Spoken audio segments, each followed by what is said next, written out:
مسيكم الله بالخير. ومثلنا لليوم شو يقول؟ المبلل ما يخاف من المطر. أمثالنا هذه لها معنى ولها حكمة، تأملوها شوي عشان تعرفون معناتها. يعطيكم الصحة والعافية. صبحكم الله بالخير جميعا.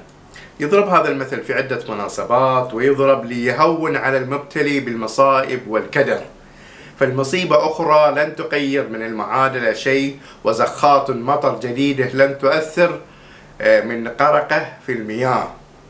فالمثل الشعبي يقول المبلل ما يخاف من المطر. المبلل ما يخاف من المطر، هو الرديء مبلل يعني وصاده مطر فما يخاف. فهذا يضرب للإنسان اللي مر في مصايب كثيرة فيبون يهونون عليه فيقولون هذا المثل. أو الإنسان اللي خسر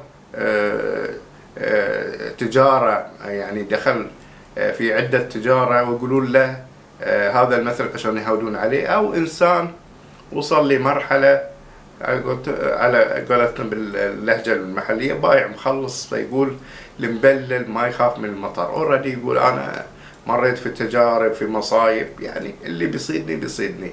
ويعطيكم الصحة والعافية.